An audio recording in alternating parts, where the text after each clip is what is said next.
This week from Shape Studios, Forge, Surge, and Omega, written by Breydon Boyd, art by Nicholas Millara, Sean Peacock, and Marcus Cripps. Forge, Surge, and Omega is the latest release from Breydon Boyd and Shape Studios, who are bringing vintage retro comics back into the limelight, with intelligently written, emotionally impactful tales with an infectious, cartoonish flair. These are the kind of comics that remind you why you fell in love with comics in the first place. Forge, Surge, and Omega were initially teased in Breydon Boyd's flagship series Shape Man, which we have covered on the channel, as in-universe heroes from a comic book series that inspire Shape Man, an amorphous alien, to take on a more heroic guise. In this one-shot, we learn the origin stories of each of these three heroes with three different artists, making this an even more impressive visual achievement than it was already promised to be. I literally sat there flipping back through the book after I finished it, just taking everything in, which for my money is how you know you just read something really fucking good. Let's dive into the one-shot now with some spoilers. The first story in this saga focuses on Forge, our hero designed to look like a science fiction-infused medieval knight, like something straight out of Camelot 3000, which is a really random comic that I highly recommend. And they are revealed to be a humble blacksmith by the name of Maya in the kingdom of Elamor. The first issue also relays a crucial bit of world building across all three of the issues, which is the introduction of the runes, magic stones which are imbued with various elements of nature. We learn that this day in the kingdom of Elamor, a champion is to be crowned through trials of combat to become worthy of the Rune of Fire.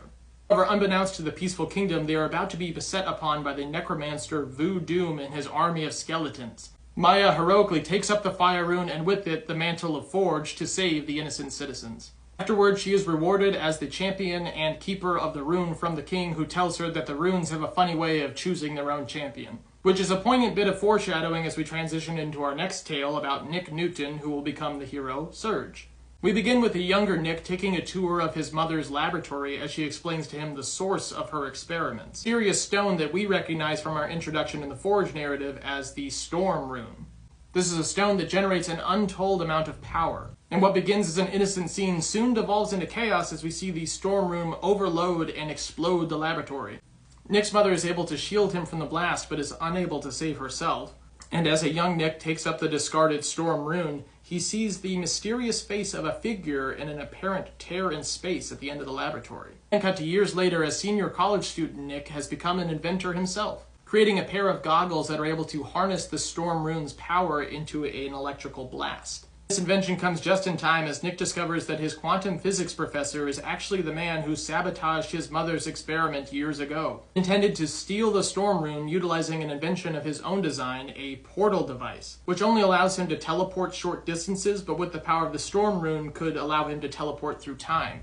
This revelation leads to a battle between Nick and Professor Becker, where Nick is able to harness the power of the Storm Rune without any of his inventions, which is a really cool reversal. The story in this section is really powerful and emotionally raw, and the science fiction artwork is nuanced and eye-popping. It truly feels like you're reading the beloved origin story of a character like Spider-Man or something. The final issue takes every aesthetic aspect of the first two issues and cranks them up to the next level, with gorgeous pulp science fiction artwork that feels like the lost chapter of Flash Gordon with the origin story of Omega. We cut away to the far reaches of the galaxy to the planet Nadir, which has become enslaved by the crocodile-like mercenary soldiers of the Zenithans.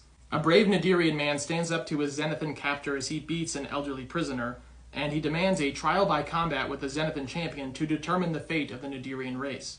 The man then goes before the Nadirian elders and pleads with them to allow him the power of the Nadirian people, which has been kept secret until such a moment should arise. The power in question comes from the Nadirian core, but it looks suspiciously like one of the runes we've become acquainted with, though it's not explicitly named.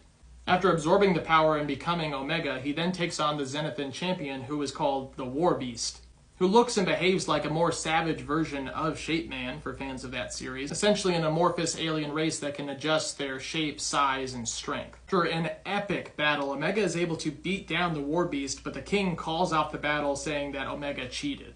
Though we don't get a resolution for what happens to Omega and the Nadirian people, we do get a surprise origin story for our original hero, Shape Man, as the king demands the test subject born from the cells of the War Beast to be jettisoned into space because it's obviously useless. That's right, Shape Man is just weird little guy Superman after all.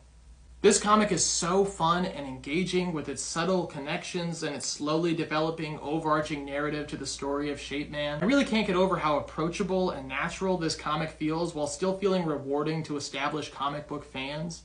It's the perfect blend of so many elements that work, and I can't wait for more, but I'm more than happy to let the world of Forge, Surge, and Omega ruminate in my head for a little while longer.